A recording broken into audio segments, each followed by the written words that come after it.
After years on the road, Toomey parked the van and picked up the mic to bring you this podcast that features interviews with people from hardcore to hair metal. This is Talk Toomey with your host, Joshua Toomey. What is up, everybody? Welcome to Talk Toomey. This is episode 86, and on this episode, I speak to Jimmy Bauer. You know him from eyehategod, Superjoint, Down, COC, Crowbar, pretty much every single band ever out of New Orleans. And also on this episode, I have a co-host, Mr. Mike, formerly of Off Our Meds podcast. He's about to do some wonderful things on his own, but what's going on, Mike? Not much, man. Thanks for having me on. Anytime, sir. So, moving on to the Jimmy Bauer portion of the show here. Nice. your Jimmy Bauer interview. Huh? Yeah, let's talk about. So I go to the show and I did the Dez interview in the car, like from last week. We've heard that one from last week, and then this week, I was standing in line behind Mr. Mike here. Yeah. Waiting to get in from my interview, and they're like, all right, he's ready. And I walk in, and you guys are still talking. And another one of the handlers walks over and tells the tour manager and myself, he wasn't recording. So he had to start over. Actually, that was Sean from Child Bite. And like the whole time I was in there, I kept thinking that guy looked familiar, because he was sitting across from Eric and myself. And I just couldn't put my finger on it until, later on when he came out on stage and opened for Superjoint. But yeah, that was an interesting experience. I actually had a great conversation. It was like I kind of had some notes, had some questions. And what kind of questions were you asking? Well, I've had some notes going in, and I'm a big Down fan. Here I am, a Super asking nothing but basically Down questions. And, I went off the first couple, man, like off of my notes. It was just flowing back and forth. I mean, he's a good dude, man. And yeah, he was solid. And it was just kind of a regular conversation, and just, when you're in that, whatever you want to call it. In the zone. In the zone, there you go. When you're in that, you start talking and you start coming up with better questions and other stuff that you've always wanted to know. So I kind of went back and forth, and then next thing I know, we're about done, and I look down and I'm like, something doesn't look right on this recorder. Well, when I had first kicked it on and we got going, it armed like the onboard mics as well as the mics that we were using. And I was like, man, that's probably going to sound like shit, So I just pressed the button to turn off those. Well, if you own a Zoom H5 and you go to do that, or you just got one and you're not really sure, if you turn it on and everything's armed and you go and I'm like, well, I want to use these outboard mics and not the onboard mics. If you go and turn those off, it kicks the recorder back in standby mode, just so you know. I will know that from now on. Yeah, and there went my Jimmy Bauer interview, but whatever. And it was all podcast gold, I bet. Yeah, it was, I wouldn't say it was podcast gold, but it was pretty much everything I wanted to ask him, Yeah. And he was cool about, I'm in there, everything's going good, and their road manager or tour manager, whatever you want to call her, she comes in and she's like, I look over and we're wrapping it up. And I knew you were out there waiting to get in, and ask him our final couple questions. And I noticed that, and I'm just like, shit. And he's like, well, hey man, it's not recording. I'm like, man, this fucking thing. And he's just like, well, hey man, let's do it again. And I'm like, I know you're out there, and I know it's just awkward. You know what I mean? It's just like, it's like, fuck it, man. So we got through a couple questions, and he's like, well, we can meet up and do it later, or set up a Skype, So we'll see what happens. I mean, he could have been pissed. He was cool about it. So no, he was super cool about it. You know, even when I sat down, I made a joke about how I was going to hit record, and he was like, "Oh, the podcast guys are, giving each other shit." so it was a lot of fun. It was a lot of fun to sit down with Jimmy. And the other thing, I don't know if you noticed this in your interview or not, but as we were talking, him and I talked about Hank Williams Jr., and then about the next song played came over was a Hank Williams Jr. song, because there was music in the background. Yeah. And we're talking about Phil, and we're talking about Pantera, and then Cemetery Gates comes on. And it didn't even really hit me until after we were wrapping it up and we were saying something else, and another song played. It was almost like Big Brother was watching or what do you call it? One of those Amazon Echo things or something is picking up what we're talking about and playing it as we're speaking. And it was actually the more and more I think about it, the more creeped out I get about the whole thing. Yeah, man, that stuff is kind of creepy, man. I mean, you never know. You know what I mean? You never know if that's what picked it up. I mean, there's times I'm looking up something. My wife and I were just talking about the other day. She was looking up something or she was talking about something. And next thing you know, she was looking on her phone, and it's every ad she's getting on her phone. Right. It's just what she was talking about. Well, that's what's fucked up. And I know you don't have Facebook, but the Facebook is really. What is that? It's like MySpace but newer. But okay. If you Google anything on your phone, the next thing you know, you'll be scrolling through your Facebook feed, and right in the middle of it, it'd be Amazon.com for blah blah blah, and you're like, Jesus Christ, man!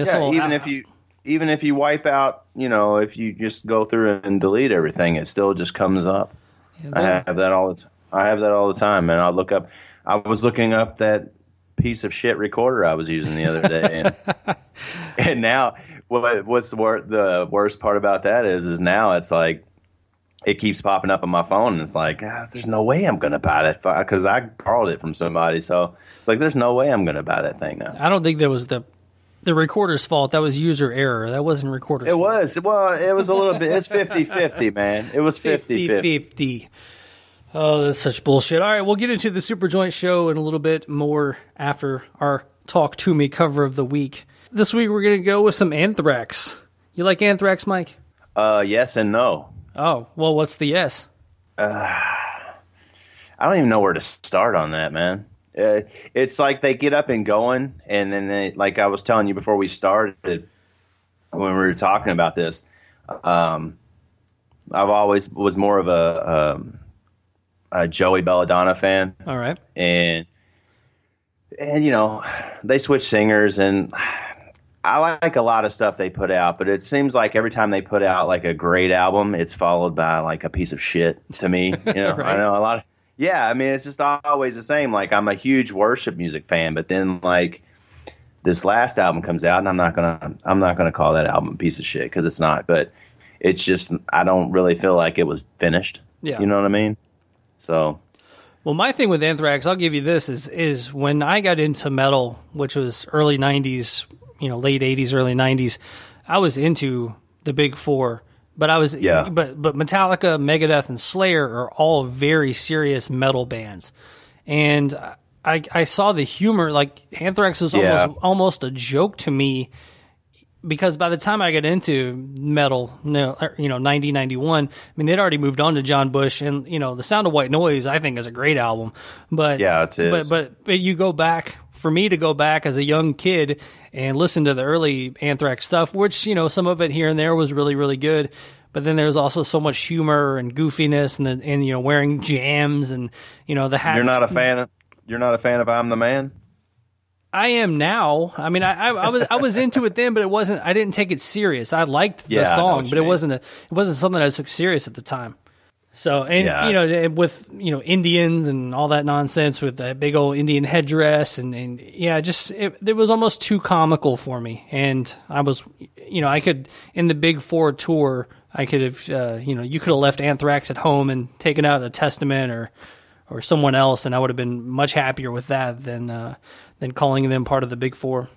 Okay, so you're not sitting in your house right now wearing a pair of jams and some high tops, right? I'm not going to tell you that if I am, but I might be. Ooh. I might just sleep in those. I might sleep in jams. And and what's fucked up about this whole thing is I had jams. I wore jams in the 80s. We all did. Right. I mean, yeah, we all did. But I'm just saying it. So it's not But I think that's maybe why I saw it as humorous, because I was like 7 and like my grandmother made me my jams. So yeah, grandma made jams. Mama could make some mean jams. She probably still could too. Send me a picture of those. Hey, if I find a picture of me and some jams, I'll post it on Facebook and Twitter and Instagram, wherever you are on the internet. I don't know. You're probably on something that's the future of the internet. You're on the next. That's internet. right. You're on the internet too. I stay ahead of the game, man. I passed up that Facebook stuff. Oh man. So what did happen? Like, did you have MySpace? Yeah. All right. So you had MySpace, and you're digging MySpace, and then Facebook pops up, and you're just like, man, I'm good with MySpace. But then no, I don't. I just gave when that shit went away. I don't know. I didn't just. I don't know what to tell you, man. But you're on Twitter and Instagram, so it's not like kind of. I check. I guess I check my Twitter like maybe once a week anymore. Yeah. Yeah, because I don't use it for much, and then I used it for like I don't know, like my updates and music news or whatever you want to call it. And anymore, it's just like I get my info and news from other sources. I don't know. I just don't. I don't really go to it much anymore. Yeah. Well, that's my thing with Twitter. Is it looks like gibberish to me. I'm sure you can look at it. It looks fine, but it's so scatterbrained and weird links and stuff, and it just like so. I'll look at it and kind of scroll through it, and very rarely will I find anything. But it's so funny listening to other podcasts, and especially like more famous people podcasts, where they talk about Twitter like all the time, and I don't know why that's such a crazy tool for people to use to communicate. I don't know, man. Most of the time, if I scroll through there, if there's like a link connected to somebody's tweet or something that you can actually click on and go and actually see like a full story or something like that, that's usually kind of what I look at, and the other stuff is just kind of. I'm like you. I'll just scroll through it. I'm just like, that makes absolutely no sense right. to me. Yeah, it's like I gotta learn the English language, the updated English language all over again. Nice. All right, so back to Anthrax. So did we go with the bad? So what was the good? Did we go with the good yet? Man, there's a lot of good with Anthrax. I can't shit on Anthrax. It's just they're like one extreme to the next with their albums, to me, anyways. Right. And there's some good songs on their new album, but was it For All Kings? Mm-hmm. And I mean, but it just as an album as a whole, coming from worship music, which I thought was, a masterpiece to me, basically for Anthrax, Yeah. And I've played that album. I still listen to that all the time, and I was pumped for this new one, and just kind of let down a little bit. Just feels like it was maybe rushed or something a little bit, or Nice. Probably have all your listeners screaming at me right now, but whatever. No, that's all good. I remember the one time, I'll give you one rubbing elbows with people, but on the Stomp 442 tour, we were downtown at downtown Nashville. It was some crazy bill like Cannibal Corpse and Life of Agony and Anthrax. It was, they were definitely in a low point of their career. And I was standing around back talking to some of the guys in Life of Agony, and I just happened to be standing like right next to Scott Ian. And I didn't have anything to say to him, but I still wanted to acknowledge the fact that I was standing next to him. So I kind of just looked over at him. I'm like, "Hey, you're Scott Ian." He's like, "Yep." I was like, "Cool." So, and that was all we said. So he was at least like cordial to you. He was like nice. Yeah. He wasn't a dick. I mean, but it's not like I wasn't like, "Oh my God, you're Scott Ian" or something like that. It was just more of a. You're the first person that's ever told me that. Well, I mean, I don't think he thought I was coming at him as a fan or anything else other than we just happened to be standing next to each other. It wasn't like I was running after him. It wasn't Meet the Beatles or anything. Like I was chasing him down the street, but we were just hanging out, and I just happened to see him. So yeah, it was totally just about as random as you get. But this is going to be some Anthrax covering "She" by Kiss. Let's do a little bit of Kiss. How much do you love Kiss? A lot. That's all you need to know. Man, Kiss was my gateway to metal. Like it was my gateway band into any kind of hard rock. Like I love Kiss. Anybody in our age range that listens to what we listen to, yeah. I mean, that's a gateway for everybody, man, whether they want to admit it or not. And that's a great cover. That's one of my favorite Kiss songs. Yeah. So when I got into Kiss, I didn't even get into like non-makeup Kiss. I got into makeup Kiss even in 87, 88. You know, I was 9 years old. Well, they were still makeup Kiss. Well, they were pretty makeup Kiss. You know, cute. Yeah. Want to make out with them, makeup Kiss. But everybody made a big deal about them taking their makeup off, and all they did was go from black and white to beige and rouge. Yeah. A little bit of pouty lipstick. But yeah, I used to watch like Kiss Meets the Phantom of the Park. I'm like, man, this is a great cinematic movie, you know. Oh, Jesus Christ. Yeah, I was loving it. Even when what was that Kissology 2 came out and that was part of it, I was stoked to the fire. But so for the Talk To Me cover of the week, brought to you by PUCKHCKY, and that's PUCKHCKY. Mike, have you ever headed over to PUCKHCKY.com to check out their great things over there? No, I haven't. But I have gotten a shirt from you. There you go. It's pretty rad. Nice Puck Hockey swag. And I'm sure I've given you stickers and everything else because they've been so great to the podcast, sending me so many wonderful shirts. Like I'm pretty sure my wardrobe is half Puck Hockey shirts, half, you know, like Metallica shirts in that order. But so head over to puckhockey.com, PUCKHCKY. Check out all the great things they have over there. They've got 36 Crazy Fists. They got some new lines over there with Head PE and Doyle. They've got sweatshirts. Nice. They've got flannels, hoodies, beanies, hats, stickers, pretty much everything you would ever want. And it's cold outside, so you need some new clothes and you need some warm clothes because I think it's about to snow. I think the snow's coming. That's what I keep hearing. But head over to puckhockey.com, PUCKHCKY. Shop till you drop. Use the promo code TALK, as in Talk To Me, for 10% off your entire order. Yes, the promo code TALK, as in Talk To Me, for 10% off your entire order. So here's Anthrax with She. You're listening to Talk To Me.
Hey everybody, this is David Ellison from Megadeth, and you're listening to the Talk to Me podcast.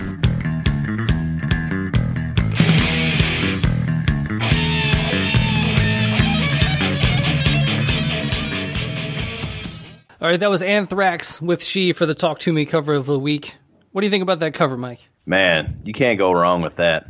I mean, She, Kiss, Dress to Kill. It's my that's my favorite Kiss album. So nice. And Anthrax, if one thing Anthrax does do well is cover songs. Absolutely, I'll give you that. You know that one song, "Got the Time." That's my jam. Yeah. I was actually kind of bummed out when I found out that was actually a cover song. Was the cover. Yeah. I was like, I think most people were. This is the greatest bass line / song ever written, and then you find out it's a cover, and you're like, oh, well, there you go, Anthrax. But on to the Superjoint show, and we'll talk a little bit about maybe some Phil side projects too while we're talking about it. But getting this the latest album, there's something about Phil side projects that just never really truly like wet the palate of being a Pantera fan. Like, I think maybe I just want it to be Pantera over and over again, and which it's not. It's never. And I guess it's never gonna be until that day that Phil needs to pay some bills and he hires like a crazy slick producer or something. But even with Down and the Superjoint record, they all have kind of like a muddy recording quality, and it always kind of irks me because you're looking back to the Pantera stuff. I mean, that's some of the most precise metal you've ever heard. So, what's your take on Superjoint and Down and his side projects? Well, as far as Phil and his side projects, I'm a Superjoint fan. I'm more of a Down fan, as you know, and that's why most of the questions I ask Jimmy were Down questions or just Down conversation. But I like Superjoint, man. I go with as far as Phil and his side projects, like I said, I go with Superjoint and Down, and there's like 15 other fucking bands right. that he does, and I can't keep up with them, man. And like the last one, Scour, is that what it is that came out? I haven't. Yeah, I've heard some of that, and some of it, man, it's just it's a blow your hair back kind of shit. You know what I mean? It just comes on. It's right. Like, I don't know, man. He just stays busy.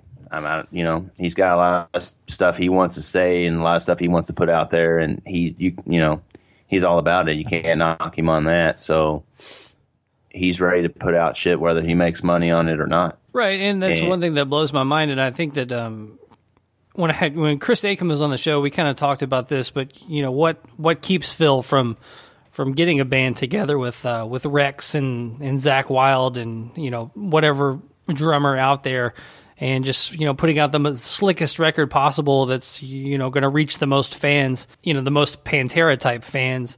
Yeah, maybe that album will come one day, but I mean these albums that he continues to put out are good albums. I wouldn't necessarily say they're great albums, and that actually goes into. I'm going to preface the live show by saying I loved it. I thought live. I'm with you. I thought live it sounded amazing, and I was like, I'm going with you 100% because I know where you're headed with this. Because I was looking forward to the show because I wanted to see Phil in a small club, and it's Phil and Somo, and he's right there, and everything's going on. But I mean, you've got. But once the show started, I was like, wow. Phil's voice sounded great. The band sounded tight. It was super. Maybe it was the mix there or something. It was super clear, and everything sounded great. So I was totally blown away by the show. Superjoint is like a punch in the face in two different ways. I mean, like. Their albums, like the actual album, I'm a fan of them, but like production wise and like stuff like that, it's kind of like goddamn, it's pretty brutal and not so much the best way, I guess. I mean, I don't want to knock anybody, but right. It's the kind of shit that, like you said, like the direction I think you were going. It's like when you go and see it live, it like totally makes sense. Right. You know what I mean? And I've listened to it since we've seen the show, and I've been totally into it. But going into the show, I was like, it's cool. It'll be cool. But and now I've got friends that are in other states that are Oh yeah, man. I saw your pictures that you took. They're going to be here next week. I'm thinking about going, and I'm like, no, dude, you have to go. It's you got to go. So, yeah, exactly. So that's because all those guys. It seems to me like he does all these side projects, but if you watch and pay attention and all that kind of stuff, he always does these bands with pretty much the same group of people. You know what I mean? Yeah. In a way, and they're like a tight knit. His whole Housecore Records is pretty much a tight knit family, and whether some people are subbing in and out for Down and Superjoint and Crowbar and all these other bands. They all keep it together and they keep it New Orleans and everything that they're all about. So, I mean, you got to give the guy credit for that. Absolutely. Over everything, Oh yeah. And go ahead. No, I was going to say, let's go ahead and give, we're not doing the local openers. They were all right, but the actual touring package itself with Child Bite and Battle Cross, I was 100% blown away by Child Bite. Like they were kind of setting up and the singer looks like Neil Fallon's brother and then dude, he looks go ahead. That's what Eric and I were talking about, where it was like he was like, man, does fucking Neil Fallon have a brother? And I'm like, yeah, it's him on the stage. And I'll tell you something about Child Bite. Okay. The last time I saw them. Oh, so you've seen them before? Yeah. The last time Down came through Louisville, they played Mercury Ballroom, and Child Bite was on the bill. And I honestly did not get Child Bite. They came out, and I was, what in the fuck is this shit? You know what I mean? Right. Because we were way back. You know how that venue's set up, so we were way back by the bar. Yeah. And we got there right when they were coming out, and the singer Sean, like we seen him the other night. He's got his head all shaved, right. And a big old beard. Well, when we got there for that show, he had this crazy hair just growing out all crazy and a big old beard. And he came out, and he's just like, wah! You know what I mean? Yeah, and it was like, and it was like, what the fuck is going on? I don't get this fucking band. So fast forward to the other night, when I'm standing there sitting on the couch in that room talking to Jimmy, and he is actually sitting over there behind us on his laptop, and me sitting there thinking, I know this fucking guy from somewhere. Why does he look so familiar? And he ended up being, Sean from Child Bite. Nice. Well, when we go out and watch the show, and this venue that we're talking about is, I do a lot of photography for, just shooting rock shows and stuff. And this venue in particular there's like you in the stage. There's right. no photo pit. There's no nothing. It's just like an old school metal show. There's just like, you're right there. Phil Anselmo comes out and he's like stepping on your hands, your head, or whatever's in the way. So we go out there and like you said, we sit through all these. I don't even know what was going on with some of these local bands that were playing, but Child Bite comes out, and I'm like right there pretty much face to face with the band, and I totally got it. You know what I mean? This time around. Well, they're the kind of band that I think that if you saw them at a big, if they were to open, a Five Finger Death Punch show at the Yum Center. Oh, they'd run people out of there. They would run people out of there, but they would also not make any sense. But the way that we saw them at Diamonds, which is a very small, shitty club, like they're a very small, shitty club kind of band. Like they have that energy that needs to be encapsulated into a small venue. And so when they came out, and I mean, that was one of the few times too that the band came out, set their gear up themselves, sound checked the gear themselves in front of the entire crowd. And then they walked off stage, which I thought was kind of a silly move at the time because, I'm like, oh, look at these guys. Got to be, and their intro was like 20 minutes long. their musical intro was very long. But then when they finally came back out and became Child Bite, I was just like, oh my God. And then, the other thing, we'll piggyback on this, but, that's the first time I've actually had a photo pass and had a somewhat decent camera, so I took it and tried, I was using my photo pass for once. I've had them in the past, but I've never taken a camera. And so, I'm out there like trying to shoot this thing, and it was crazy. It was so much fun to watch. And then I did go back towards the soundboard halfway through the show, and it still was amazing. And actually one of the few bands that, the next day I was on Spotify checking them out again and trying to see if it still, felt the same. And, there were songs on there that I was like, oh yeah, I heard that song. Oh yeah, I remember that song. So they definitely, for what they were for, a band, was it a third band on the bill of three, excluding the opening bands. I think they were an amazing opening band for this tour. And I can see what you're saying. Like at the Mercury Ballroom, I don't think that would make much sense because the Mercury Ballroom is a very nice venue with nice slick areas everywhere. So I mean, they if Child Butt comes back through and they headline maybe a hole in the wall bar or something, I will definitely be there. Well, when you look them up, okay, it comes up as like I don't know what genre or whatever. If you go and look up Superjoint, I don't know what genre comes up with that, but when you look up Child Bite, as I did when I got home, I was like, okay, well, I'm actually gonna fucking look this shit up now. It comes up as punk something, and it's very much that, and it totally made sense because we were right there. And the only thing that I can say is I managed to get a few good shots of the band and their frontman Sean in general, but that dude, you cannot get a shot of that guy, man. He's like an animal on the stage. Yeah. I'm like, just stand still for like a second. Let me get one fucking picture, dude.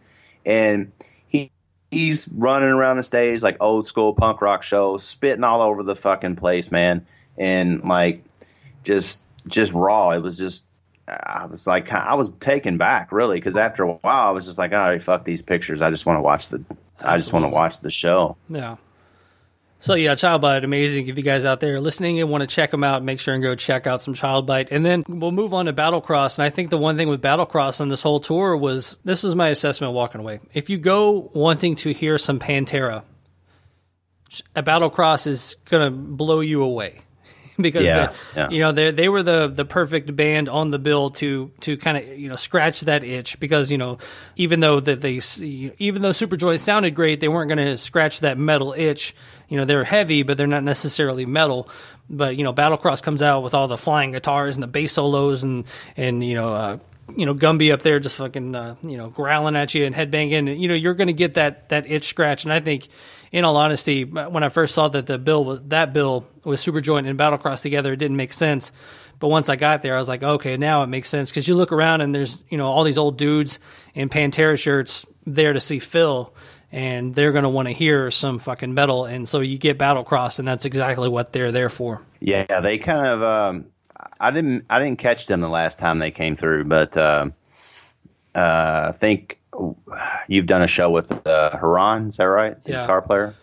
Yeah, like I've talked to him at Phil did a spoken word show here in Louisville, and we got there kind of early and got some seats, close to the stage, and I was talking to this guy for at least 20 minutes, before, Phil came out, and it ended up being Haran. They drove all the way down, were they from like Michigan or something like that? And they came down just to see that, and here I am sitting there talking to him the whole time. So to actually be able to see him, and I think the singer, what did he say? The last time they were here, they had somebody else covering. Yeah, when they were here with Soilwork, Kyle Gunther, Gumby had taken some time off to deal with some sort of family issues or something, so they had a replacement singer for a minute. So yeah, it was nice to see him up there again too. Yeah, he was a good front man too, man. Oh yeah, absolutely.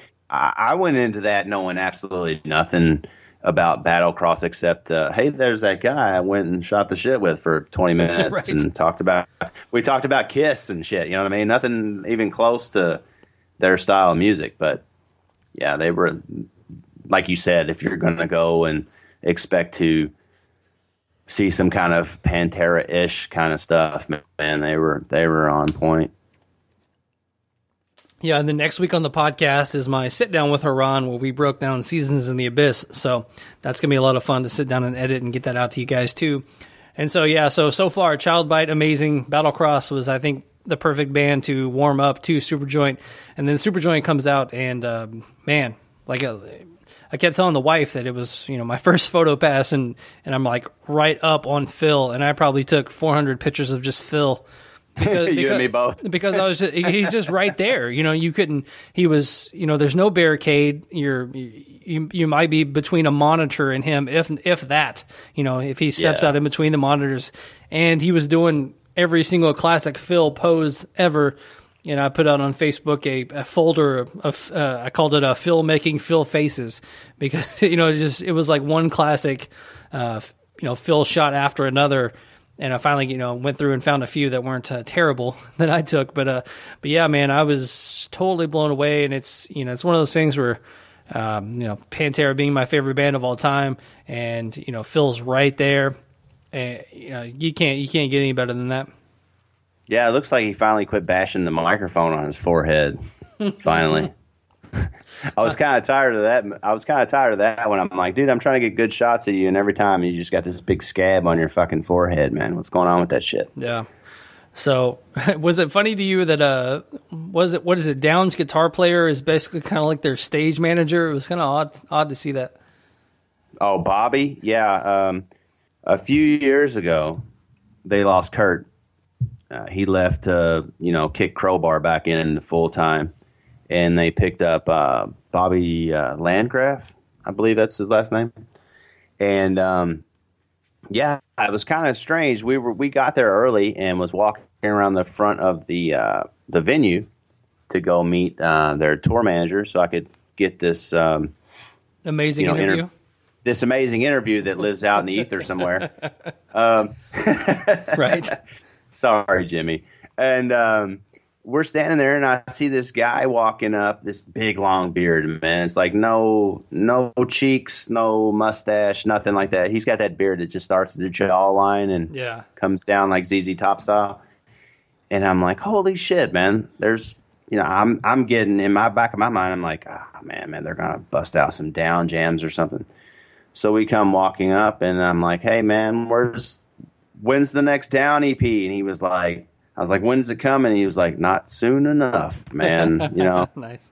And I'm like, what are you doing here? And he was like, oh, I'm on the road with him. He's helping him out and stuff. And man, talk about, like, I've been to a lot of, obviously, a ton of shows, and it's always cool when you run into somebody like that, and you just say, just catch him outside, kind of random. Right. And he stood there, and I almost felt, because he was still talking when we needed to walk off as well. It's kind of like, usually you think it's the other way around, and it's always cool to run into somebody like that that's actually there and like give a shit and want to like hang out and talk and stuff. It's also cool to run into somebody when it's unexpected, when you don't expect them to be there. That's always my favorite. I've always loved to just to see people that you definitely don't expect to be there. Exactly. And he was as cool as he could be, and we ran into him a couple times inside the venue. And I don't think anybody. The thing about Down is they're kind of one of those bands where everybody's there to see Superjoint. Like the other night, everybody's there to see Phil Anselmo. You know what I mean? And there's all these other people in his band that are in bands that are equal to or just as big as Superjoint. Pretty much. Right. Pretty much. And everybody's just like, oh, there's Phil. And, it's like, oh, there's Jimmy Bower. You know what I mean? It's like there's all these other people standing there.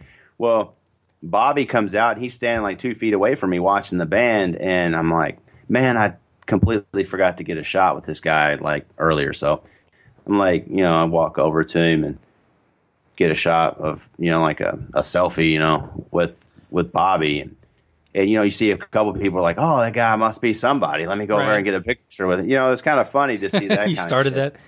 Yeah, man. I felt bad after that because he was stuck there taking like pictures with like 10 people. But well, I think when you walked over there, I did hear somebody behind me go, that is the dude from Down or something like that. Like somebody kind of said one of those like, see, it is or something. So I mean, there's no mistaking that guy, man. It's like, and he was more than gracious with everybody. You know what I mean? So. Well, I mean, it's got to be cool for him to be out. I mean, be out on a tour like that and people recognize him, that whole unexpected thing. And he's just out he's just out kind of stage managing. He was, sound checking guitars and stuff when we were watching him. So I mean, it's got to be cool for him to see to have people come up and want to get their picture with him. Yeah, especially being, for better or for worse, however you feel about the term, but like being the replacement guy. You know what I mean? Yeah, right.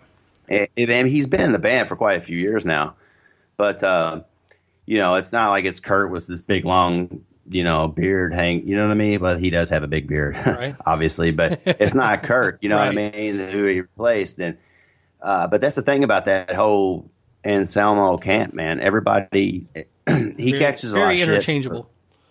Yeah, but I mean, I'm just saying as far as,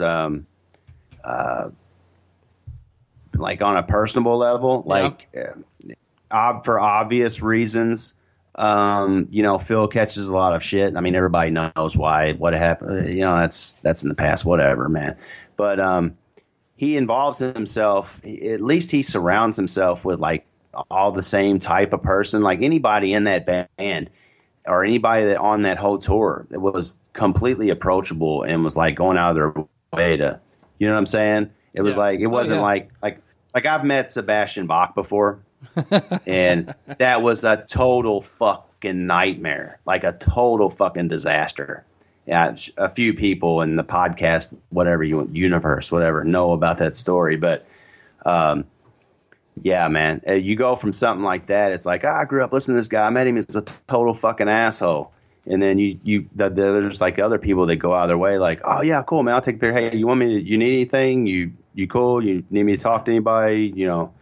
Your press credentials covered and all that kind of shit. So that's always nice to run into. Basically. Oh yeah, it's definitely nice. And another thing too, in being in this podcasting world and kind of coming from playing in music a little bit too, but the people that are the biggest people that I've had on this show have been the most gracious people that I've had on the show, and some of the smaller named people that I've had on the show, it's they're the ones that are hard to nail down for the interview and hard to deal with. But yeah, you get like I said, like Dave Ellefson when he came on the show, he couldn't have been nicer. Like he was the nicest person that's been on the show and stuff like that. You don't. I think a lot of times, man, you don't get to be that big being a dick. You have to be courteous and gracious and enjoy the ride. Yeah, man. I mean, like, that's exactly what I mean. You have Dave, like one of the biggest people in metal right there. Yeah. You know what I mean? Went out of his way for you. You know what I'm saying? Absolutely. So that's one thing I always got to give. There's a lot of people that talk mad shit about Anselmo and he's this and he's that. And you know what? Like you and I were both at that spoken word show and we were both at the Superjoint show. And dude goes out of his way for anybody that was there. And you could tell that he's happy that everybody's there. And he was actually really having a good time, Well, I wonder I kind of wonder how his perception has changed because of all the stuff that came down with the Dime Bash incident. And, maybe he's a little bit more thankful that people are still coming out. It could have been a career ruiner, you know what I'm saying? And I think a lot of people came out of the woodwork to support him in that too. But I think he might have saw that, and not that he was ever an ass, but I'm just saying like maybe he saw what could happen, the fan backlash. He's obviously had his times, you know what I mean? But I mean, I think he handled it pretty good. And then, he did, like when he did that spoken word show, I was honestly like, oh, here we go. Because it was like, maybe 6 months after that, I think it was. Yeah, it was really quick. Because he laid low for like 6 months, and I was like, well, this is like the apology tour or something. And, right. yeah, I mean, you would expect that. But, I mean, it was like he did that one date. You and I were there, and then, like, a whole room full of other people, and he's never done it since. I wish he would do it more because that was great. Yeah. That was, you know what I mean? And, came out. He didn't really address it. He don't really need to. No, honestly, he doesn't but, need to. Yeah, I mean, he's gone on all the shows and interviews.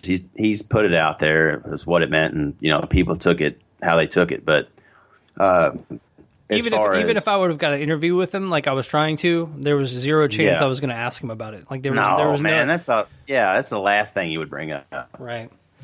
Yeah, right. I mean, but I mean, as far as like at that show, And then fast forward to this show, dude was going out of his way and was like, he was still Anselmo, like in every sense of that word. He's like you know what I'm saying. No, I got you. And he was definitely telling, doing the whole security, let these kids have fun. It's a Tuesday night and blah, blah, blah, and he was very gracious. He even said something similar to that too. He was like, I just want to say thank you guys for all you guys coming out on a Tuesday night and blah, blah, blah. He was very, he made a point to thank everyone for coming out.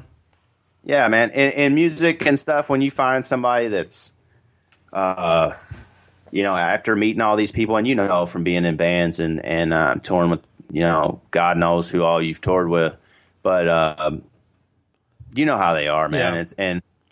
For him to be he's like 100% real. He's 100% like unapologetic, but and for most of the parts, But yeah, I mean, you can't ask for like pretty much.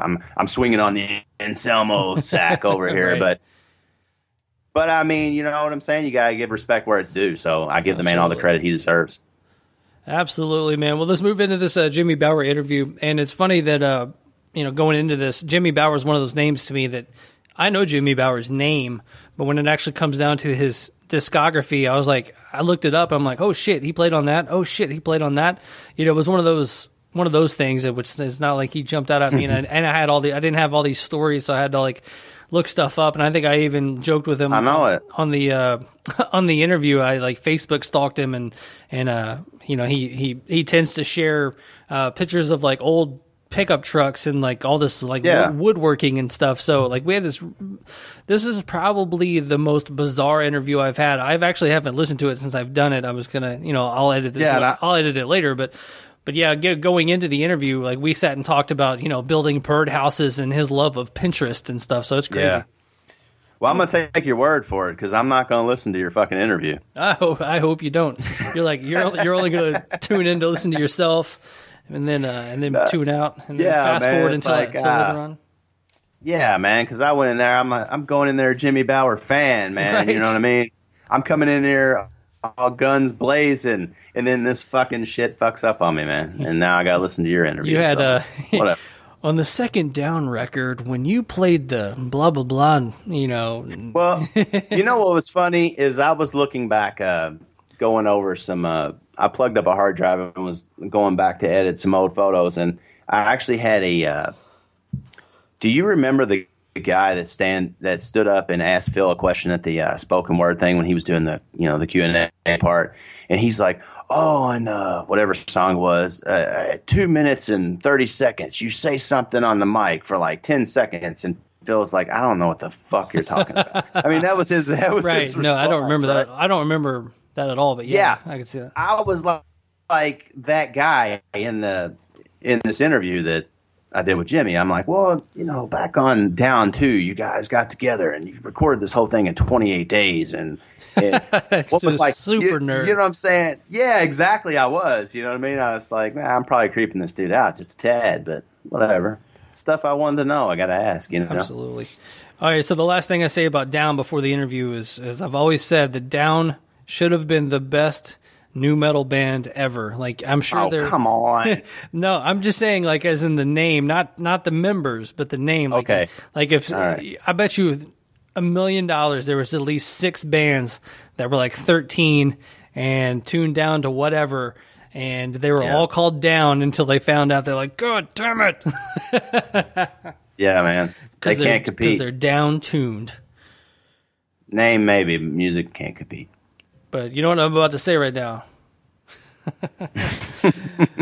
All right, so Go without ahead. any more of mine and Mike's ramblings, let's talk to Jimmy Bower.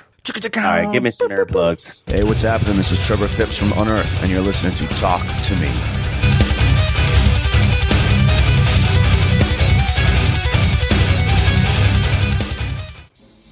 I'll make sure I'm recording. Okay. Just kidding. All right, cool. I'm going to take the headphones off, but yeah. Damn, people that interview people are pissed. No, Mike's a good dude, man. I like Mike a lot. Man. Let's see here. All right, Jimmy Bower, welcome to Talk Toomey. Talk Toomey? Talk Toomey. Talk Toomey. Yeah, my name's Joshua Toomey. Talk Toomey. play on words. You gotta. How you doing, man? Like the Bauer. What is it? Bauer Power. Yeah. That nickname's been around since I was a kid in school, man. Yeah, where that? I mean, obviously, I know where it came from, but I mean, because it rhymes. Yeah, right. Wow, this is a great interview. Yeah, this is a pretty easy one right there. All right, well, it was good talking to you. All right, man. All right, I'm going to start with a story, a stupid story. Mm-hmm. All right, were your parents supportive of you in your early bands, maybe coming out to shows? My dad wanted me to go to college because I dropped out of high school. My mom supported. She was always behind what I did. My dad's totally behind what I do now. Yeah, he was just trying to be a good dad. Very cool. Didn't want me to quit school. Yeah, we did some local shows 20 years ago in Tennessee, and we show up to the venue, and the sound, the local sound guy, he's probably about pushing 400 pounds, wearing an I Hate God shirt, and one of our bandmates' mothers came out, very Southern Baptist, and we thought we were like, oh great, she saw the name. And all she says is she looks over and she's like, looks more like he ate God. So that's awesome. Every time I hear that name, I always think back to that story. I don't think we sell shirts that big, man. He probably squeezed into a medium. But just a few different things I wanted to get into. But one of the first times I ever saw I Hate God was Pantera White Zombie tour. Oh yeah. What do you remember about that tour? A lot. That was a great tour. That was a great opportunity for us. Phil was cool back in the day and would bring out, like, he brought out Anal Cunt, Soylent Green, Neurosis, So, and we got a lot of this. We got a lot of the Bird Finger, but the tour started here in Louisville, didn't it? No, it didn't. No, it didn't. We played Louisville, though. Yeah. I saw that tour in Nashville. I'm originally from Nashville, so. Oh, okay. But yeah, that was a great show, man. It was so cool to see you guys up on a stage that big. I mean, and plus that tour alone is probably, looking back on it, probably one of my favorite shows of all time. Pantera at their prime, White Zombie with that insane stage show they had going on. Yeah. They were always about their stage presence and stuff. So, it was a great opportunity for I Hate God, and we were scared shitless, man. I bet. We went from playing like little clubs where 50 people would show up. And then, Phil got offered to go do that. And I just remember the first night being like, just nervous, that's any musician's dream, is to play in a big place, especially with a Bird Finger band name called I Hate God. Right. It was cool. What was, I'm sure you get this one a lot, but what's some of the troubles you had with that name over the years? Actually, not that much, Yeah. if you just sit... If anybody's halfway a rational person and will sit down and let you explain the name to them, then it's not that bad. We were trying to get off Century Media years ago, and me and Joey went to a lawyer's office, and they had a firm or whatever, and they had a bunch of lawyers, and they all sat down and say, first off, this name is genius. And we were like, oh, cool, man. We're done. But nothing extreme. Yeah. Nothing too great. No, not a lot of picketers or anything like that. You don't go hang out in a church parking lot, Try and sell shirts. So. Right. Any updates on Mike? How's he doing?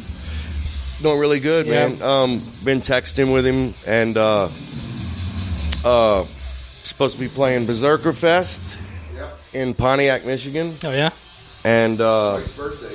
Yeah, on his birthday. Oh, very cool. So, just real glad that he's doing better, man. Because it was really very scary. We were here in Louisville. We played that show, and then he went into septic shock at a hotel room here in Louisville and spent a week in Louisville in the hospital. Oh, wow. I thought he was dead, man. Yeah. And we went back home, and then he came back home, and then started the process to get the transplant. Yeah. I see you're doing the February 3rd, 4th, and 5th in New Orleans. Pretty much, how many bands are you playing in that weekend? I'm just playing that one night. I'm doing my solo stuff. Yeah. Superjoint and I Hate God. Okay. So, it should be pretty easy. Not too bad. Yeah, when I was... I'm more nervous about the solo shit than I am about anything else. What do you do in your solo stuff? It's just it's me and Kevin and a fiddle player. Yeah. Oh, wow. She's gonna do 3 songs. So very cool.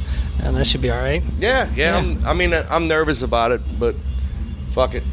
Right. Can't be worse than the Pantera thing. There won't be that many. There won't be as many people there. Flipping you off. Hopefully they won't be flipping you off. Yeah, hopefully they won't be flipping me off. Especially at a Mike benefit. Yeah, Mike right. Williams benefit. Well, speaking of fiddle players and stuff, we'll kind of go into. I was doing a little Facebook stalking, trying to get a few items to talk about. And one thing I noticed with your top 10 albums that maybe shaped your life or whatnot, 2 Hank Sr., 1 Hank Jr., and obviously with the Sheldon Hank Third connection there too. I mean, what is the Hank family been to you? I've been listening to Hank. My mom used to sing Luke the Drifter to me when I was a baby, man.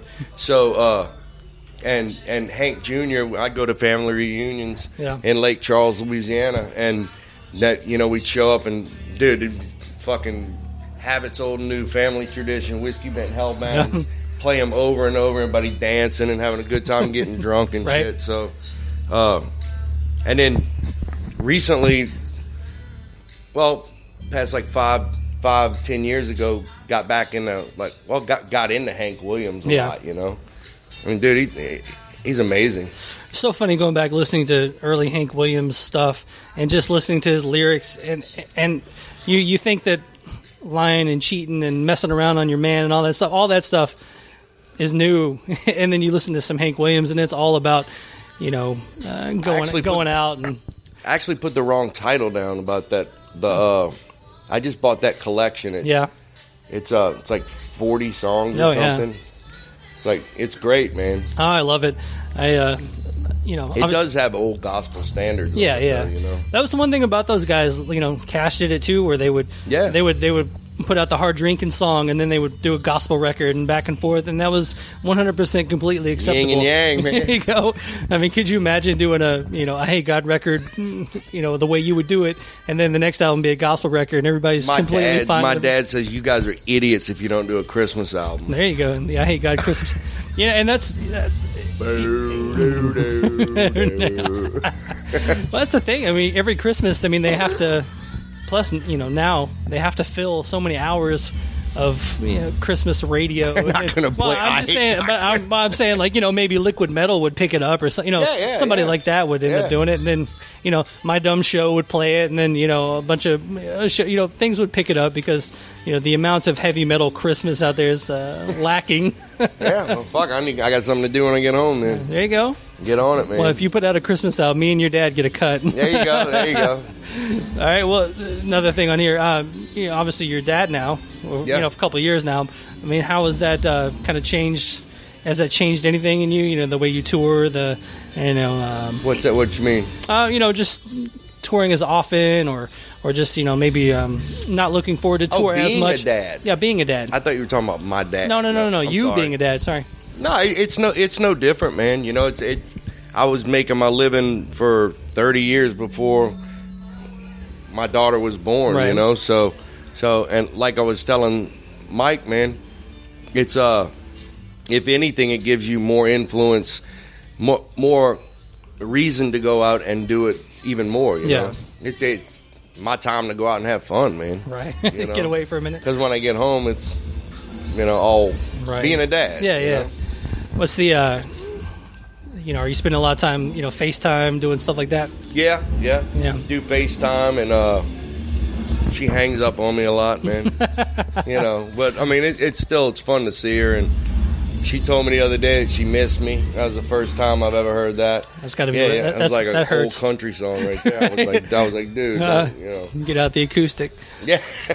Well, I toured throughout the 90s and 2000s, and my son was born in 2005, and I remember doing some stuff in 2007, and I was in the van in Arizona, and you get that call that just everything's going crazy at home, and you just completely feel helpless out there. That's always such a that's the hard stuff right there. Yeah, that's why it's good to have family, man. Yeah, family can always help out. And my wife's great, so she does a great job, and she's really supportive as well. So, Very cool, very cool. And the other thing I saw that you tend to share a lot of trucks. I like old trucks. Man, those old trucks are so cool. I love them. They're awesome, dude. Do you actually own one yourself? I had a 72 F100 custom short bed. Yeah. But it cracked the block on it. So, I mean, I'd like to get one, but, you know, I drive a Toyota right now, man. It's pretty heavy, huh? There you go. Yeah, man. I was actually looking at all those trucks. I was like, you know, that's the thing with like just those. Dreaming, dude. Yeah, I know. You got to sit there, and then you see one drive by you or something. And I like when they take the old restoration, but they don't do a new paint job on it. They just, you know, seal in basically the patina that's there, the rust that's there, and make it look like the insides of it might be new, but the outsides look like an old. I don't old like junker. these new rims they got, man. Yeah. I mean, I share the truck, but some of the rims are fucking weird. Yeah, they get a little bit odd. I like the old slot ones, you know. Yeah. Very cool. And then the woodworking too. Seems like you love sharing you're like a man's man. Like you're totally different than Pretty me. bare comment. No, I made my daughter a dollhouse, and I made her this year. I made her a little crib. You know. Oh, that's awesome. It's just something fun. It's a hobby. Yeah. Well, you know, I used to do that with my grandpa. Oh yeah. On my mom's side, I used to take woodworking classes, and he used to help me out. You know, so. Very cool. Yeah, that's something to be said. Being able to read a tape measure. It's there it is. Fun, There's a lot. You know, that's the one thing. My grandfather did all that stuff, but I never hung around that. I was always, you know, playing music or something. So I never caught that bug. But yeah, you know, when you get the, I mean, I've built 3 things: a planting station, a dollhouse, and a crib. Well, that's 3 more things than I've made. I think I made a birdhouse once. But there you go. It's fun. You had fun with it. You know, right? I bought some old license plates and I made a roof. You know, there you go. It makes you think, man. Yeah. You know? So I'll drive around and go to dumpsters and shit, and at like where houses are being built, and just go grab wood out the dumpster. Oh, yeah. You know? Free wood. They throw away a lot of it. They do. I'm the worst at like driving down the road and seeing a pile of stuff people are throwing out and kind of giving it the second eye, make sure they're not throwing out something good. And some people are like, come back, take it, man, please, oh, yeah. You know? When our neighbors across the street moved out, they were throwing away just like gym after gym, and we were running out there, running across the street, putting it back in our garage. Yeah. You know? But that's my wife sometimes gets aggravated because I want to pick everything up. Right. Oh yeah. But you can't, man. Yeah, I picked up a bunch of cabinets and stuff, and I got like a little pile in my garage. The project pile. Yeah. So that's more my wife's more that she's always, you know, on Pinterest and stuff and going through. And I love Pinterest, dude. Recipes. Yeah. Well, I gotta cook, man. Yeah. You know.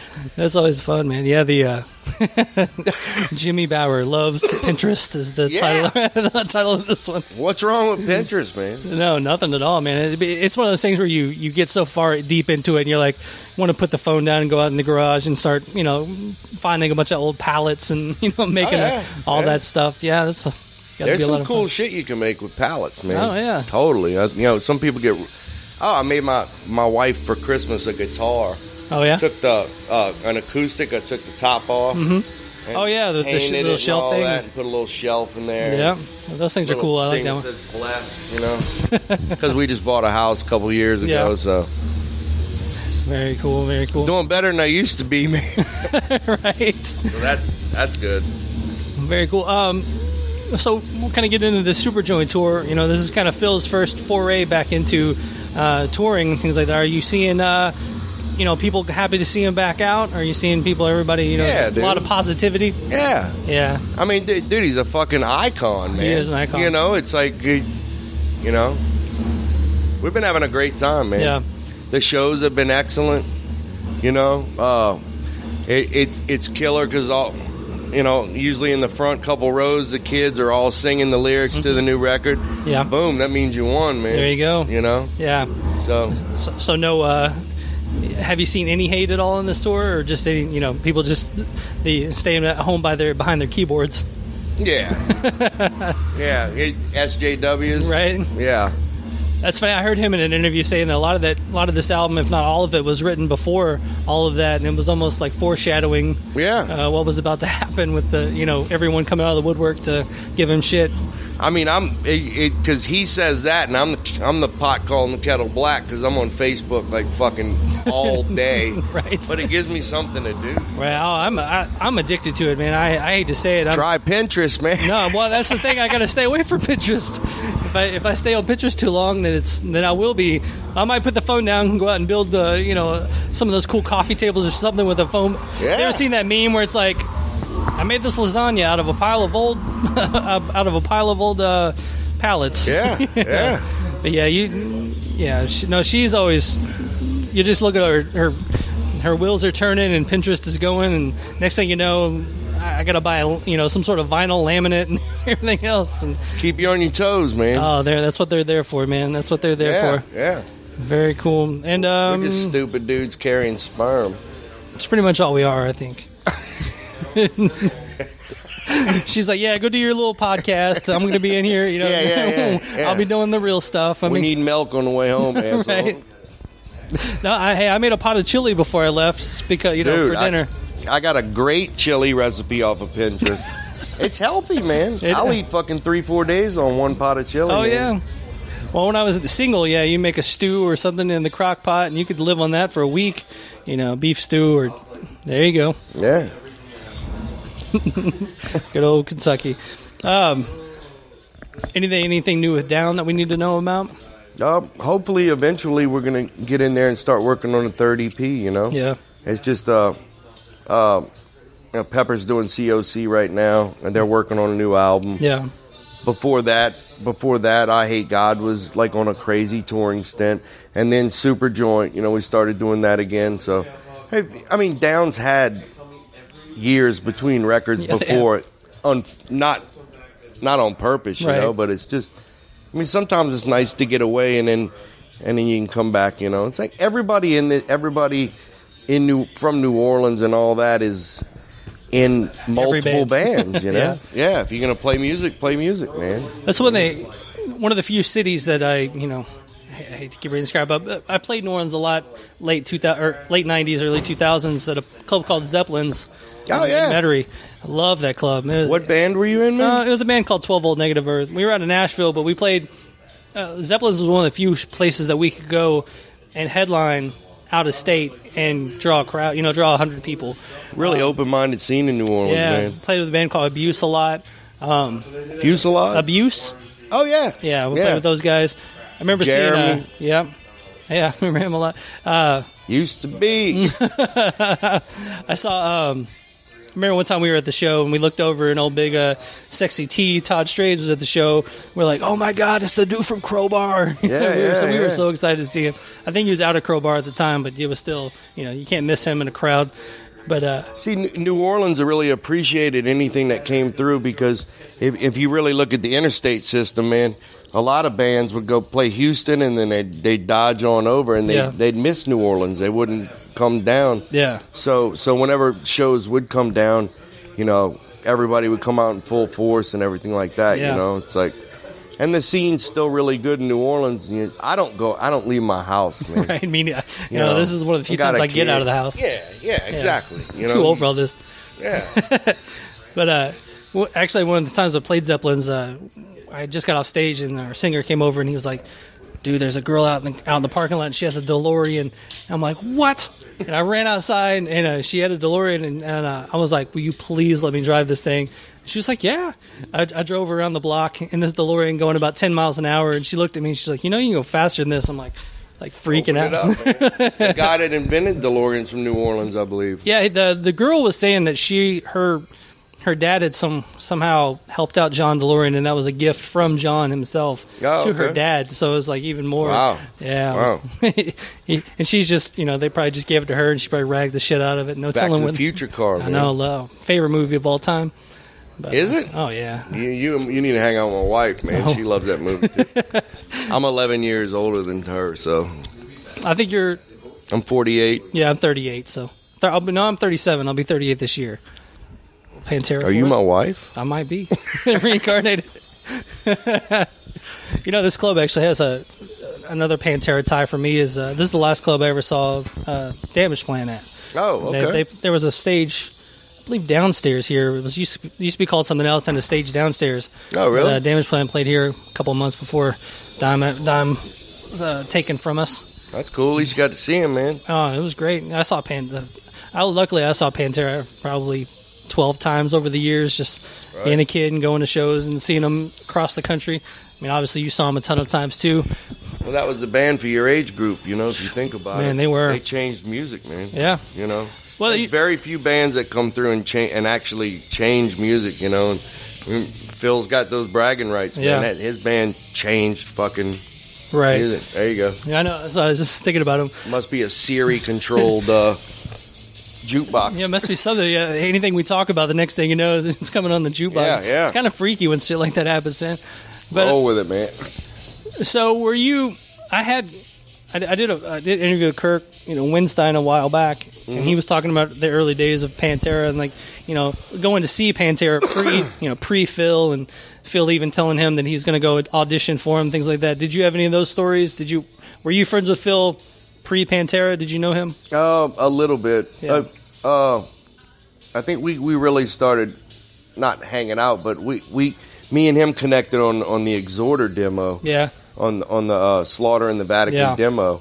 He was in town, and I knew him from being in Razor White and stuff like that. We actually grew up right down the street from each other. That's crazy. Well, I lived in Lakeview, and he lived in Lakeview. I didn't know it, but anyway, I went in there and I said, dude, I got the new Exhorter demo, and we spent the rest of the night in my car just listening to it over and over, and went and made him a copy the next morning and stuff. And I always hear those rumors of, I'm not going to say rip off, but the early Pantera sounds like everybody rips music off. No, but it's funny is I'd never heard that Exhorter stuff. Something you take the influence from. Oh, hey, there were a lot of bands that sounded like Pantera, but when I first, I'd heard Pantera 1,000 times before I heard Exhorter, and I was like, ooh. I don't really see the connection. You don't see it? No. I like Cowboys from Hell. Like me and Kyle were in our first band together. Yeah. And I remember when he got an Exhorter, I was like, dude, you made it, man. But we talk about this all the time. That's like saying, I Hate God doesn't sound like the Melvins, No. It's like, come on.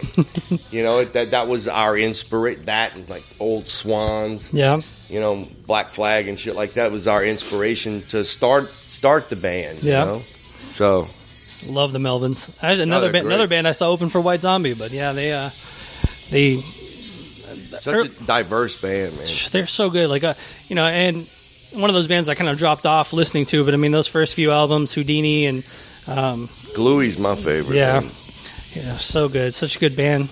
And at the time, for all the grunge and stuff that was coming out, that was left field of left field.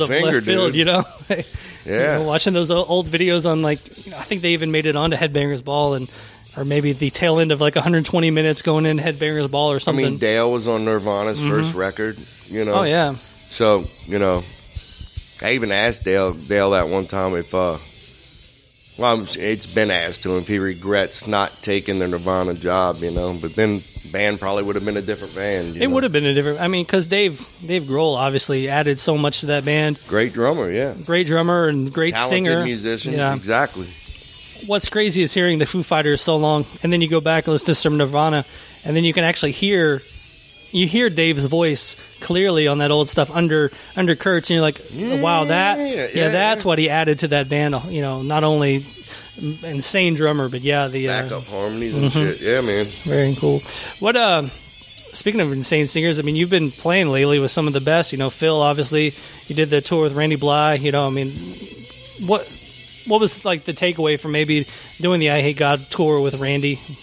Seeing the way he works. I know you've known him for a long time, but we've been friends with Randy forever, man. And just like Phil coming in and singing at Barbecue and then at that show in New Orleans, it's just friends stepping up, helping out friends that need help, man. Yeah.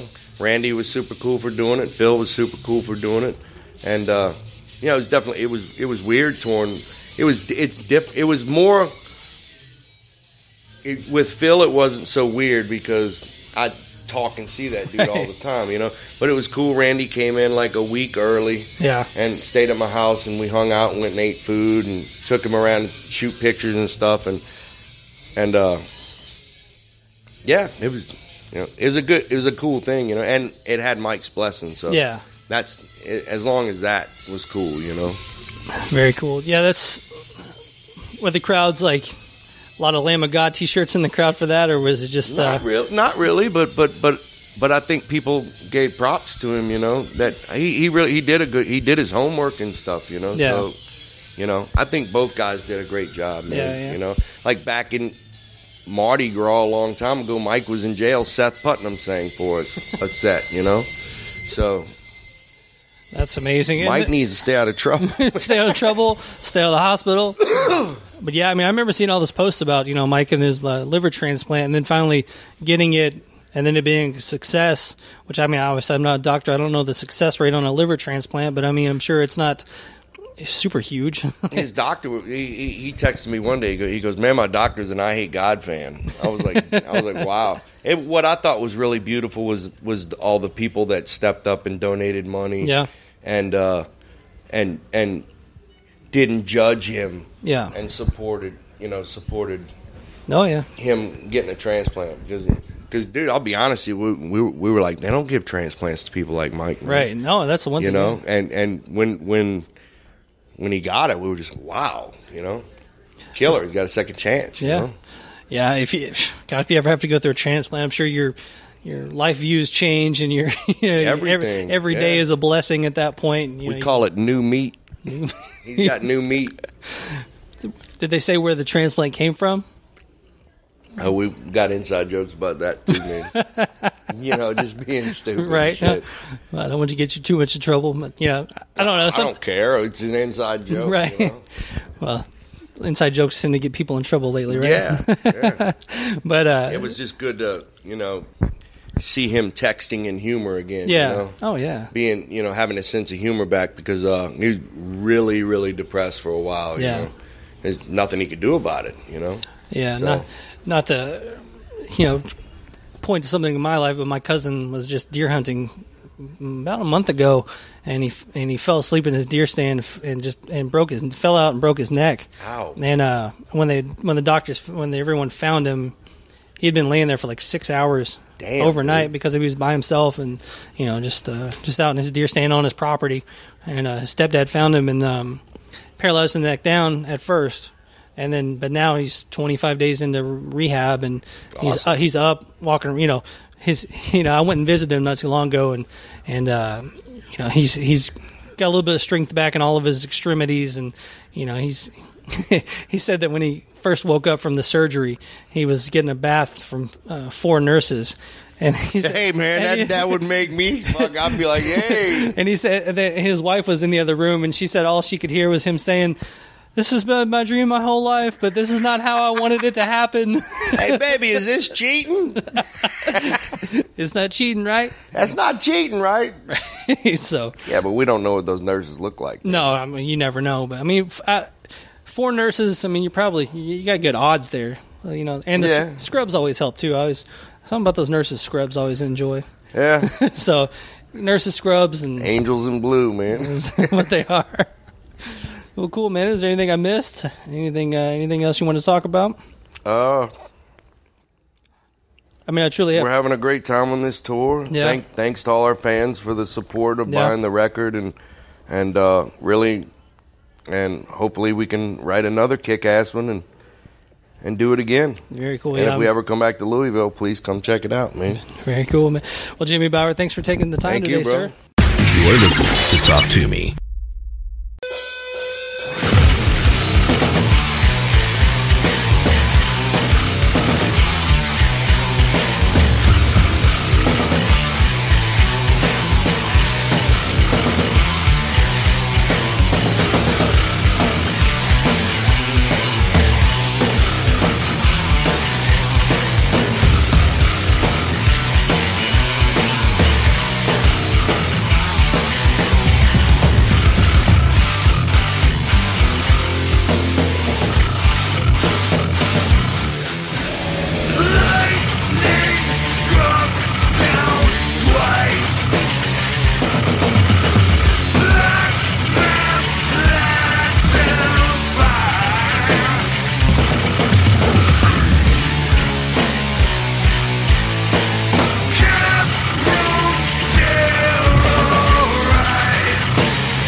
Philip H. Anselmo here, and you're listening to Talk to Me Podcast. Rock on.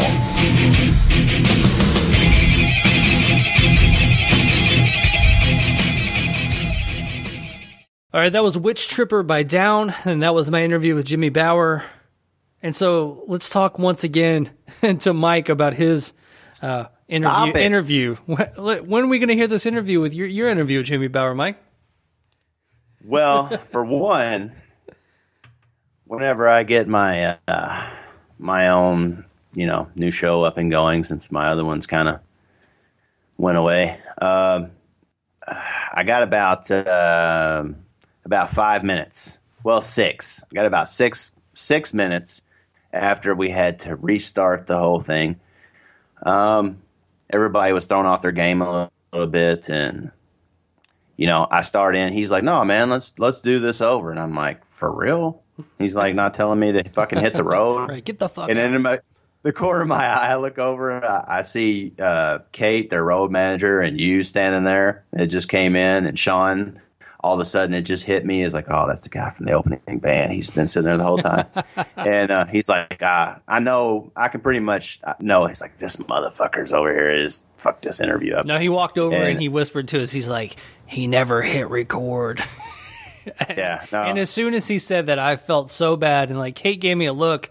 And honestly, I looked at Kate and I was like, I'm fine. I'll wait. I'll wait a few more minutes. I said, Mike's a good dude. And she's like, all right. And so we walked out. So I could have totally thrown you under the bus and been like, hey, man, his time is up. Oh, man. No, and you know what? Yeah, you're a good dude too, man. And I know how that went. And she's cool. And like, she was totally like asking me about it after. She's like, I hope you got enough. Is there anything, you know what I'm saying? I'm sure they've been through that before, hopefully. But, I highly doubt it. Yeah, no, it happens, man. It happens. I've sat in on an interview with friends of ours from another show with a big name, and I'm the only person that heard that interview. You know what I mean? And but Jimmy was like, you could tell he was like, man, what the fuck? But he was like, yeah, we can start over, man. And it just seemed awkward and forced and whatever. But we started in, and then all of a sudden there's a knock on the door, and like one of their the venue's own security people come in with this guy, this blind guy, and I don't know that, man. I feel bad. I forgot the kid's name, but I see him at like every show. This kid does not miss fucking show. I call him a kid. He's probably my age or maybe a little bit younger, but I see him all the time. I mean, how can you miss him? He's there with his cane and fucking just, he's completely rocking out like every time I see him. And I think some communication got misinterpreted between their security guy and him. And he was like, yeah, this guy's here with the band and he's here with one of you guys. And it's right in the middle of me starting over. I'm like, this could not get any fucking worse. Right. You know what I'm saying? So you have something against blind people is what you just said? No, absolutely not, especially not that guy, because he is like as cool as he can be. Yeah. But Jimmy stops and turns around. He was like, yeah. No, he ain't with us. And he was like, well, he says he's with the band. He was like, you know how many other bands are playing tonight? He ain't with us. You know what I mean? And then I think he obviously, because he said it before he even turned around, and he's like saying, he's like, oh yeah, no man, he's not, you know what I mean? It was just fucking awkward. And then finally, when he turns back around, like I listened to the actual what I do have, and it's just kind of like, just fuck it, I can't use this. I'll just hit him up on Skype later or something. Right. And we talked about it and can set it up later. So hey. Maybe I'll chalk it up as a loss. Maybe, whatever. Come up with something else to talk about, or I'll catch him at the next Down show. So no, yeah, you have to take it with what it is, because I talked about this on the Classic Metal Shows Podcasters Roundtable as my technical snafu was with Biff Byford of Saxon, and I had called him, and he's in like England, and I was having Skype issues with my laptop, and he was like he was trying to do Skype on his cell phone, and then we got Skype on his laptop. I mean, we were just back and forth trying to get it together. And then when I thought it was going well, I was like, all right, let's do the interview. I had 20 minutes with him, and man, he was telling me all these just like, the second Metallica show ever stories, and hanging out with Lemmy, and traveling, touring in the 70s and playing clubs 2 days after the Sex Pistols had been there, and they had completely destroyed it, and blah, just all this great stuff. And like I said, man, I played it back, and it was just gone. It was literally, hey, Biff Byford, how you doing? Silence. And silence. And then what was it like playing with Metallica? Silence. And it was terrible, but it did make me figure out a new way to record interviews. And actually, the interviews actually sound better now. So, the content might not be there, but the interviews sound good. There you go, man. And that, this show that we're talking about was, 1 week after you did that round table. And that's the first thing that popped in my head. I'm like, I just listened to all these guys talk about horror stories of doing stuff. Well, here's mine. Right. I'm just now getting up off the ground and going. Here's my guy I wanted to talk to, like, a lot, more than, I wasn't going to get Phil, obviously. Right. He's not talking to anybody but Trunk, which that interview is classic, by the way. Yeah, right. But no punches pulled. But yeah, man, I'm like, fuck, man. We're just getting up and going. There it goes, right there. But that's what I had to do while you were doing an interview. Actually, this is something I haven't told you yet. You almost fucked me because while you were redoing your Jimmy Bauer interview, the other guys in Superjoint, like the drummer that I don't, he was like in the Illegals or something. Blue. The Blue. And Kate goes, Blue's available if you want him. And he's standing right there. And I had to be like, I'll wait. And then like Blue kind of kept saying stuff like him and one of the other randos from whatever was, he's like, hey man, you want to do this interview? Like I hear him talking and I'm like, oh fuck. Like, I don't know these people at all. Like, not that it's a bad thing, but you don't know anything right. to ask. And I don't have anything to ask him. And, I'd kind of like all my questions were for Jimmy. So I wasn't going to sit there and ask Blue I Hate God questions, which, no offense to Blue, actually ended up being a great drummer and all that stuff. But it was just one of those things where you're like, come on, man, if I asked for Phil, they give me Jimmy. And then if I go to get Jimmy, and then I'm like, to the 20-year-old, Superjoint drummer, I'm like, all right, come on, man, like stop knocking me down the totem pole here. Oh well, you got in there and got it, and I went out and had a few beers and drowned in my sorrows. Right, I guess. Drown my sorrows. Yeah, but no, it was a cool interview. Actually, I had fun. But, mine was too, man. Well, let's finish this up, man, with playing. Take my word for it. Yeah, right. Take mine and Eric's word for it. Yeah, it was great. You should just blame it on Eric for not being the proper producer that he was. He should have been checking for you. Nah, I was right there with me. He was over on the couch, and it was all on me, man. But he got to hear. We all had a cool talk. We talked about shit. We talked a good 10 minutes before we even started the interview, man. So. That's nice. Yeah. So I mean, whatever. It's what it is. All right, let's finish this episode out with a couple of songs. And what song would you like to hear, Mike? Well, we've covered Anthrax, some She, and some Witch Tripper. We might as well do a Superjoint song. I mean, it's the show we went to, and I'd say The Alcoholic.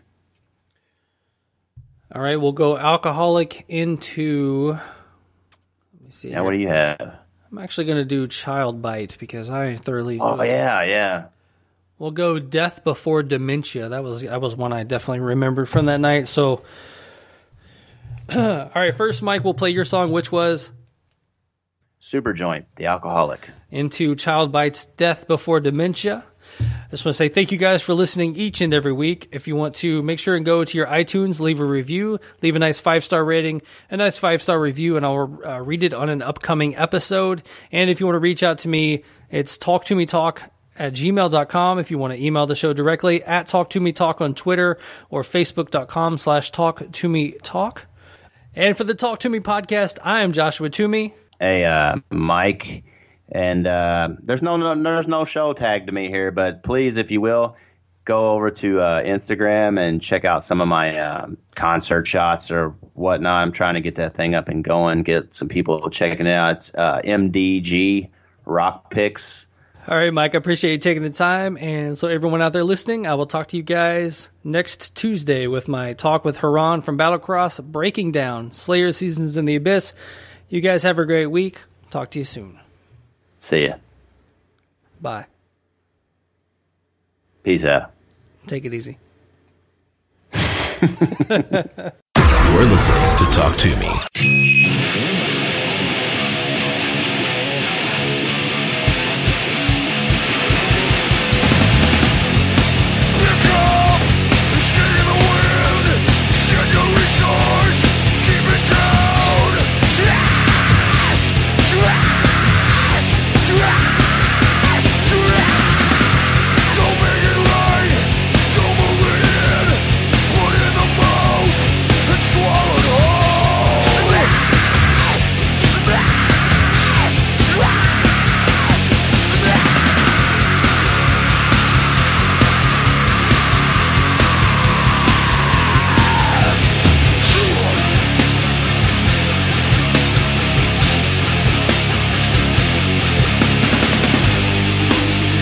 Makes all the fucking sense to me, that's right.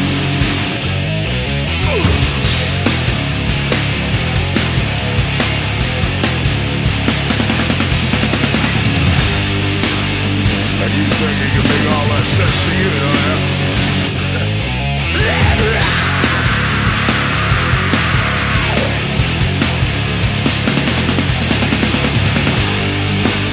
Cause there ain't no winning this one right here, right?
Yo, what's up? This is Edsel from the band Dope, and you are listening to Talk Toomey. Toomey's his name. It's not Talk to Me. It's Talk to Me, because he's Toomey. But you can talk to me.